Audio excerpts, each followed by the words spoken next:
Welcome to टीके mix up knowledge. तो जैसा कि आप स्क्रीन पर देख ही रहे हो, आज chapter number 11 human I and the beautiful world को हम स्टार्ट करेंगे। Let's see today's topic. What is a prism? Refraction through a glass prism, dispersion of white light by a glass prism, total internal reflection and rainbow formation। In topics को आज हम cover करेंगे। So what is a prism? Prism है क्या? सो ये एक glass का या किसी ट्रांसपेरेंट मटेरियल की बनी हुई चीज है जो कि 2 ट्रायंगुलर और 3 रेक्टेंगुलर सरफेसेस से बाउंड है। अगर हम एक प्रिज्म को लें तो उसके अंदर जो सामने वाले फेसेस हैं, यहाँ पर देखेंगे तो ये जो सामने वाला फेस है और ऐसे ही ये जो पीछे वाला फेस है वो दोनों ट्रायंगुलर होंगे। बाकी जो ये साइड में और जो बेस है ये सारा हमारा रेक्टेंगुलर होता है।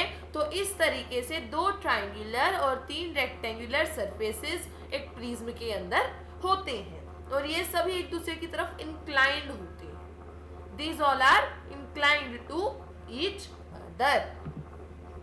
यहाँ पर कुछ टर्म्स हम देखते हैं जो कि प्रिज्म के अंदर आती हैं। फर्स्ट है एंगल ऑफ प्रिज्म। जहाँ पर सरफेस इंक्लाइंड होती है और एंगल बनाते हैं उसको एंगल ऑफ प्रिज्म कहा जाएगा। यानी कि अगर ये एक सरफेस है ए बी, एक सरफेस है ए सी, तो जो एंगल ए है it is called angle of prism. ये हमारी इंसिडेंट रे, ये refracted ray and this is our emergent रे।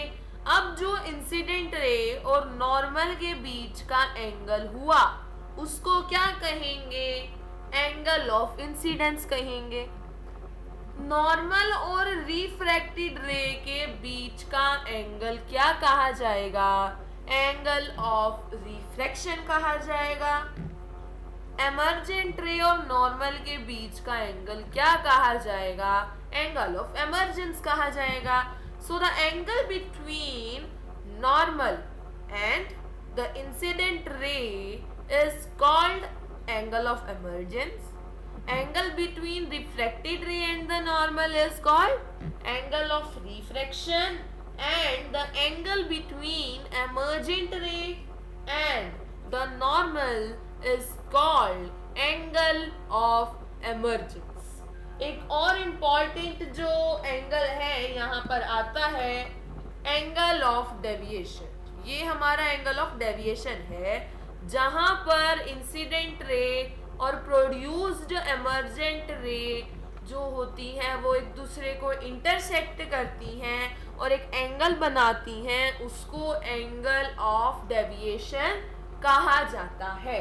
The peculiar shape of a prism makes the emergent ray bend at an angle towards the incident ray which is called angle of deviation. तो हमने total 5 angle पढ़े। पहला था angle of prism, second angle of incidence, third angle of refraction, fourth angle of emergence and fifth angle of deviation. हमने पिछले chapter में देखा था that glass slab, refraction through glass slab हमने उसके अंदर देखा था और ये भी देखा था कि अगर यहाँ से कोई रे आ रही है तो यहाँ पर रिफ्रैक्ट होएगी towards the normal and then again वो रेयरर मीडियम में जाएगी तो अवे द नॉर्मल जाएगी, और जो इंसिडेंट रे यहाँ से आई और एमर्जेंट रे बाहर निकली, they both are parallel to each other. But in the case of prism, here incident ray is here and emergent ray is here, and in this case they both are not parallel to each other। ये दोनों एक दूसरे के parallel नहीं है। क्यों? क्योंकि यहाँ पर एंगल ऑफ डेविएशन भी बनता है, because it is bending at an angle towards the angle of incidence. यहाँ पर पैरेलल नहीं होते बिकॉज जो प्रिज्म है उसके सरफेस इंक्लाइंड होती है, पैरेलल नहीं होती। तो तो ये है difference between the refraction through glass slab and glass prism. In a glass slab emergent ray is parallel to incident ray, but in the case of prism emergent ray is not parallel to incident ray because opposite faces of the prism are not parallel to each other. Let's move to the next topic, dispersion. Dispersion में होता क्या है, अगर आगे कोई भी object आ जाए या प्रिज्म, मान लो प्रिज्म आ जाए और उसमें से वाइट लाइट पास हो, तो वो वाइट लाइट जो होगी it will split into its component colours, और इस फिनोमिनन को डिस्पर्जन कहा जाता है. It is defined as the phenomenon of splitting of white light into its component colors. जो white light है जब उसको प्रिज्म से पास करा तो वो जो है उसके component colors में 7 colors में split हो गई, जिसको dispersion कहा जाता है. और ये जो band आया, band of colors, इसको spectrum कहा जाता है. It is called spectrum. एक क्वेश्चन है बहुत ज्यादा इंपॉर्टेंट कि ये 7 कलर्स में स्प्लिट क्यों हुई, व्हाइट लाइट सीधा क्यों निकल आई, क्यों नहीं निकली बल्कि 7 कलर्स में स्प्लिट हो गई, ऐसा क्यों? व्हाइट लाइट गई थी तो व्हाइट लाइट ही क्यों नहीं आई?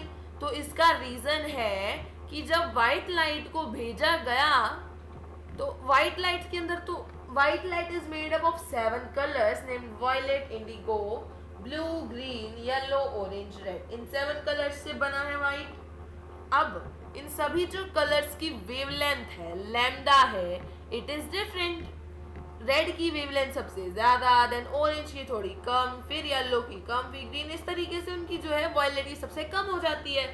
तो जो इनकी वेवलेंथ है वो अलग अलग है, and due to the difference in the wavelength, wavelength में डिफरेंस होने के कारण ये अलग अलग एंगल्स पर बेंड होती है. जिसकी वेवलेंथ सबसे ज्यादा वो सबसे कम बेंड होगा, जिसकी वेवलेंथ सबसे कम वो सबसे ज्यादा बेंड होगा. These both are inversely proportional. यानी कि अगर एंगल ऑफ डेविएशन को लें, जो एंगल यहाँ पर एंगल ऑफ डेविएशन बनेगा because this is hour one of the रे. जब इसको पीछे प्रोड्यूस करेंगे तो यहाँ पर एंगल ऑफ डेविएशन बनेगा. अब सबसे ज्यादा एंगल ऑफ डेविएशन किसका है? जिसकी सबसे कम वेवलेंथ है, यानी कि वायलेट का. जिसकी वेवलेंथ ज्यादा उसका एंगल ऑफ डेविएशन कम, यानी कि वो कम बैंड हुआ. जिसकी वेवलेंथ कम उसका एंगल ऑफ डेविएशन ज्यादा और वो सबसे ज्यादा बैंड होगा. तो जिस सीरीज में ये बैंड होते हैं उसको याद रखने का एक फॉर्मूला है VIBGYOR, VIBGYOR. Violet, indigo, blue, green, yellow, orange, red. तो सबसे ज्यादा से सबसे कम एंगल ऑफ डेविएशन पर मान लो, या फिर सबसे कम वेवलेंथ से सबसे ज्यादा वेवलेंथ की सीरीज मान लो. बट विबग्योर की हेल्प से इस सीक्वेंस को याद रखा जाता है. इसाइक न्यूटन ने एक बार एक थॉट सोचा कि क्यों ना 2 प्रिज्म लिए जाएं, एक प्रिज्म में से व्हाइट लाइट भेजी जाए और दूसरे प्रिज्म में से वो स्पेक्ट्रम को निकाला जाए, तो क्या व्हाइट लाइट हमें मिलेगी? तो उसने जब रखा तो ये पाया कि फर्स्ट में से उन्होंने भेजा, ये पहले इन्वर्टेड नहीं रखा, जैसे ये फर्स्ट वाला रखा है उसी तरीके से रखा, और उसके बाद उसमें से भी स्पेक्ट्रम को भेजा.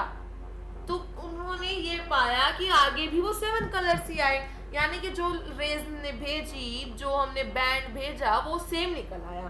फिर उसके बाद उन्होंने उसको इन्वर्टेड करके रखा, और फिर जब व्हाइट लाइट यहाँ से भेजी और स्पेक्ट्रम को यहाँ से भेजा तो ये पाया कि that it will convert into a white light. वो व्हाइट लाइट में कन्वर्ट हो गई. ऐसा हुआ क्यों? व्हाट्स द रीजन कि कन्वर्ट हो गई? क्योंकि यहाँ पर अगर देखें, इन दोनों को अगर ज्वाइन करा जाए तो क्या बनेगा? एक ग्लास स्लैब बनेगा. ग्लास स्लैब में इंसिडेंट रे और एमर्जेंट रे पैरेलल होती हैं, एंगल ऑफ डेविएशन होता ही नहीं. जिस कारण से डिस्पर्जन होगा ही नहीं। तो यहाँ से जो पहले प्रिज्म से डिस्पर्जन हुआ और उन बैंड को वापस यहाँ पर भेजा गया, तो वो वाइट स्पॉट में या वाइट लाइट में ही कन्वर्ट हो गए। और Isaac Newton was the first to use glass prism to obtain the spectrum of sunlight. Next topic है टोटल इंटरनल रिफ्लेक्शन। बट उससे पहले एक बार जो रूल्स थे हमारे रिफ्रैक्शन के उसको रिवाइज करते हैं। जब कोई भी रे रेयरर मीडियम से डेंसर मीडियम में आती है तो वो टुवर्ड्स द नॉर्मल बेंड करती है, बट अगर डेंसर से रेयरर में जाती है तो वो away from the normal bend करती है। यहाँ पर एरो उल्टे लगा दिए हैं गलती से। अगर यहाँ से रे को भेजा जाएगा, डेंसर में से भेजा जाएगा और रेयरर में वो जाएगी तो अवे द नॉर्मल बेंड करेगी। ये हमने दूसरे चैप्टर में कर रखा है। अब इसी के बेसिस पर टोटल इंटरनल रिफ्लेक्शन है। कैसे?